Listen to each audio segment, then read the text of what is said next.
Welcome to Clear Enough, where we explore how to begin, be heard, and break free, even without knowing everything. I'm Drew, and I believe you don't need all the answers to start. You just need to be clear enough to take the next right step. Hey friends, welcome back to Clear Enough. Today we're diving into a topic that I know personally all too well: over-explaining. If you've ever been halfway through a conversation and realized you lost your audience 10 minutes ago, if your kids roll their eyes when you launch into another dad explanation, if you've had your boss skim your long emails and reply with 2 words, then you know exactly what I'm talking about. This episode is for you. And honestly, it's for me too, because I'm still working on this. Over-explaining is one of my chronic struggles. And yet, learning to communicate simply and clearly has been one of the most powerful leadership skills I've tried to build. So let's break it down: why we over-explain, what it costs us, and how we can start practicing clarity instead. Let me start with a recent story. I'd been working on a project at my company. It took me longer than it should have, partly because I wanted everything to be perfect, partly because I got stuck in the weeds. But I finally finished, boiled it down, at least I thought I did, to the most essential elements and presented it to a decision maker. And you know what? He looked overwhelmed. He was certainly frazzled. Even though I thought I had trimmed it down, it was still too much for him. He nodded politely, said, "Okay, fine, I'll do that," but later went to the CEO and basically admitted he had no idea what I'd just explained. The CEO's feedback was blunt. "You gave him way too much information. Boil it down to 5 key items, put them in a single spreadsheet, and I'll walk him through it myself." Ouch. That was a wake-up call, because what I thought was clear wasn't clear at all. I was still over-explaining. Why do people over-explain? There's a lot of different reasons, but here are a few that hit home for me. 1. Fear of being misunderstood. We want to cover every angle so nobody can say we left something out. 2. The fear of looking incompetent. We feel the need to prove that we've done that work, that we know all the details. 3. Needing to be right. For me, it's not so much that my personal opinion has to be right. It's that I need to find the right answer. That instinct drives me to pile on evidence. And 4, anxiety. Sometimes when we're nervous, we just keep talking because silence feels uncomfortable. For me, over-explaining is often about reassurance. I want the other person to know I've thought of everything. But ironically, it usually has the opposite effect. So what's the big deal? Isn't it better to have too much information than too little? Not really. Over-explaining comes with some serious risk. Confusion. When you bury people in details, they may not be able to see the big picture. Wasted time. If your audience only needed 2 points and you gave them 20, you've just burned time they'll never get back. And loss of trust. This is subtle but real. If you overwhelm people, they might start to think you don't actually know what's important. Think about it.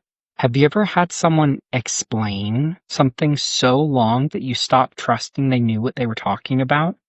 I know I have. And this doesn't just happen at work.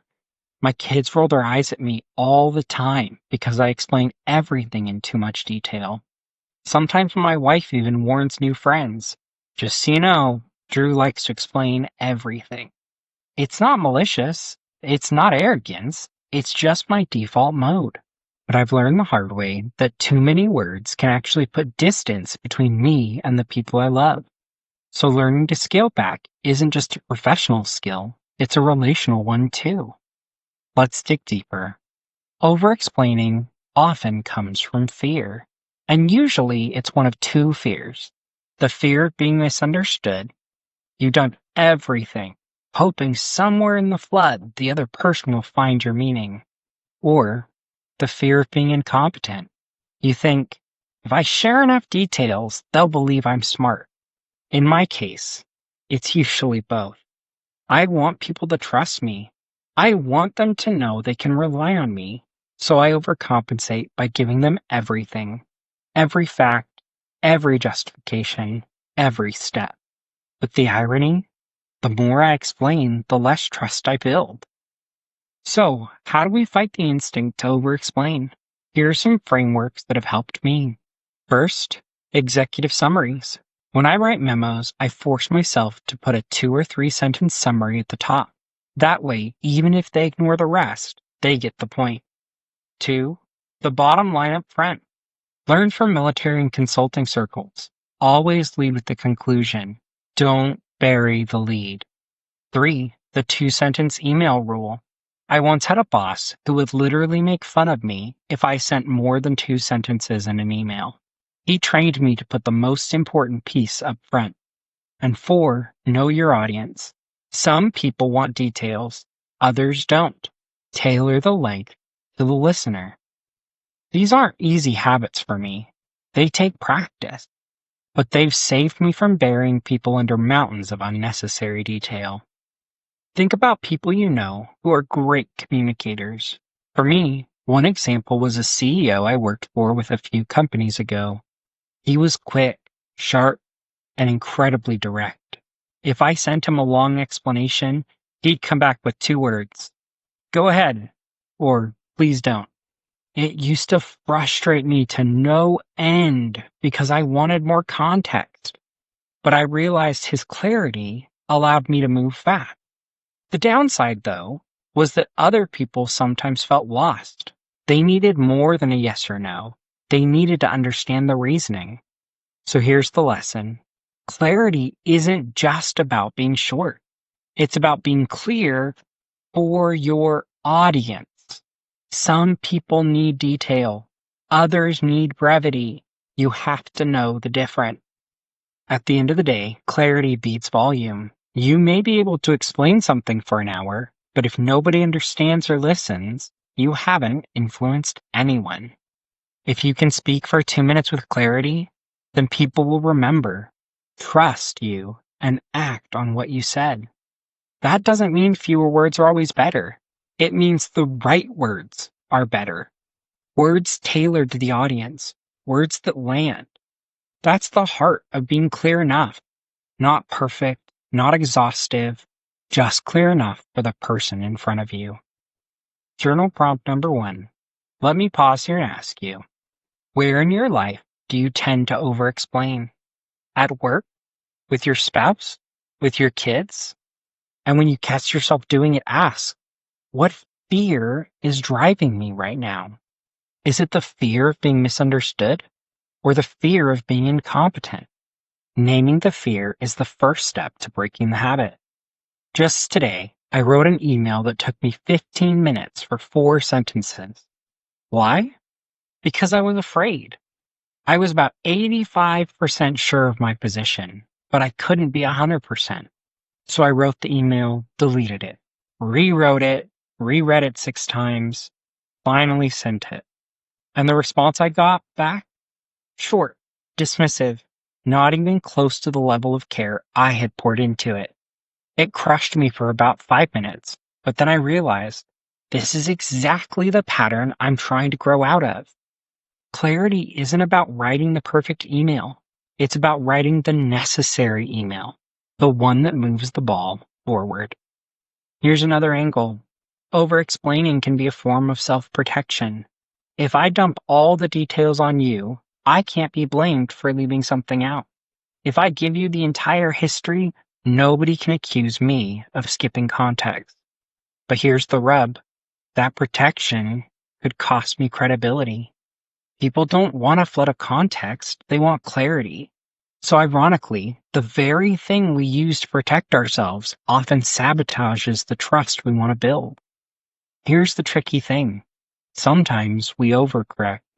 We realize we're over-explaining, so we swing the pendulum to the other extreme. Suddenly, we give clipped 2-word answers. Suddenly, we stop providing any context at all. That doesn't work either. Think about the CEO I worked under who gave me those 2-word answers. I loved it because I could move quickly. But for lots of people, it felt cold. They didn't know why he was making decisions. They didn't understand the bigger picture. So there's a balance. Over-explaining overwhelms. Under-explaining frustrates. But clarity sits in the middle. Clarity is about knowing your audience and tailoring your message to what they need. Not more, not less. One of the most important lessons I've learned is this. Clear enough is different for different people. My current boss, he wants everything. He thrives on details. He'd rather read 10 pages than 2 sentences. For him, clear enough means a full breakdown, a long memo, a spreadsheet with every assumption documented. My CFO, the opposite. He wants one line. Here's the problem, here's the solution. Done. So who's right? Because clarity isn't about me. It's about them. It's about what helps the person in front of me make the decision they need to make. That means sometimes I do write the long memo, but I also write the executive summary. And sometimes I just send the summary because I know the person I'm writing to won't read past it anyway. Clarity is a discipline of empathy. It's thinking less about what makes me comfortable and more about what helps the other person. Let's step out of work for a second. What does over-explaining cost us in our personal lives? With our kids, it costs us patience. They don't need a 5-minute lecture every time. Sometimes they just need, please clean your room. With our spouse, it could cost us connection. When every small conflict turns into a long explanation of why we're right, we miss the opportunity to actually hear them. With our friends, it could cost us presence. Instead of listening, we're planning our next answer, our next explanation. I can't tell you how many times I've seen my kids' eyes glaze over while I'm explaining. They don't need my 20-step logic. They just need me to get to the point. And honestly, sometimes the most loving thing you can do is say, let. One of the biggest shifts for me has been learning the power of silence. When you're used to over-explaining, silence feels unbearable. You finish talking and the other person doesn't say anything right away. So you rush to fill the space. You pile on other words, more context, more justification. But here's the truth. Silence isn't always disapproval. Sometimes it's just processing. I've been practicing this. Say what I need to say, then stop. Let the other person sit with it. Give them space to respond. And more often than not, the silence leads to a better conversation than my over-explaining ever could have. Let me tell you a quick story about the cost of not trusting silence. A few years ago, I had to present an idea to a leadership team. I gave my pitch and then silence. Instead of waiting, I panicked. I filled the air with another 10 minutes of rambling. I tried to answer every question they might have had. At the end, one leader said, "Drew, your first few minutes were crystal clear. Everything after that confused me." That stung. But again, it was true. If I just trusted the silence, if I'd let them sit with my initial clear pitch, I probably would have been fine. Instead, my over-explaining hurt my credibility. So let's get practical. How do we stop over-explaining? How do we actually do it? Here are a few tools I'm trying to build into my daily habits. 1. Start with the headline. Literally ask yourself, if I only had one sentence, what would I say? And then say that first. Use layers. Think of communication like an onion, exactly like Shrek. Start with the core, or the summary, then peel back the layers only if the person asks. Third, pause before you send. If you're writing an email, ask, could this be cut in half? Usually, the answer for me is yes. 4, ask clarifying questions. Instead of dumping information, ask, would you like the short version or the long version? 5, embracing silence. Say what you need to say, then stop talking. Let them respond. None of these are magic bullets. They take practice, but even small steps in this direction can dramatically improve how people perceive you. Let's be honest, over-explaining is often insecurity in disguise.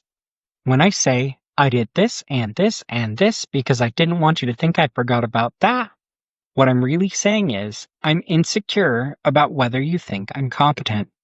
When I dump every detail, what I'm really doing is asking for reassurance. But here's the paradox. People don't respect insecurity disguised as information dumps. They respect competence shown through clarity. And competence doesn't mean knowing everything. Competence means knowing what matters and communicating it effectively. Here's why this matters so much. Clarity is leadership. Think about the best leaders you've ever worked with. Were they the ones who explained for hours? Or were they the ones who could walk into a room, say a few sentences, and suddenly everyone knew the way forward? That's clarity. Leadership isn't about having all the answers. It's about helping people see the next step clearly enough to move forward together. I'll be real with you. Clarity isn't just about communication technique. It's about emotional discipline. It's about resisting the urge to prove yourself. It's about sitting in the discomfort of silence. It's about trusting that you've said enough, even when you want to say more. And that's hard, especially for those of us wired to over-explain. But here's the good news. Like any muscle, clarity gets stronger the more you practice. So here's my challenge for you this week. Pick one conversation where you normally over-explain. Maybe with your boss, maybe with your spouse, maybe with your kids. Decide your headline before you speak. Literally think, if I could only say one sentence, what would it be? Say that first, then stop. Let the other person ask for more if they want it. That's it. Just try it once. Then notice what happens. Notice if the other person engages more, or seems clearer, or even seems relieved. Let me leave you with one more story. I once worked for a boss who loved long reports, so I wrote one, 10 pages. I poured hours into it. When I sent it, he responded, "Great work. Can you also send the summary? That's what I'll show the board." In that moment, I realized something important. My long report wasn't wasted. It gave me confidence. It showed me that I'd done the work. But what mattered most to him, the thing that created impact, was the clarity of the summary. Both mattered, but only one was useful to my audience. That's what clarity is about. Doing the work behind the scenes, then distilling it for the people who need it. So friends, here's the takeaway. Over-explaining feels safe, but it actually costs us influence. Clarity feels risky, but it builds trust. You don't have to be perfect. You don't have to have all the answers. You just need to be clear enough for the person in front of you, for the moment you're in, for the decision at hand. That's where credibility lives. That's where influence lives. That's where leadership lives. Thanks for spending this time with me. I hope you'll practice this week. Notice where you over-explain and try the discipline of clarity instead. And remember, you don't have to get it perfect. You just have to get it clear enough. Thanks for listening to Clear Enough. If today's episode connected with you, share it with a friend or leave a review. And remember, you don't need to know everything. You just need to be clear enough to take the next right step.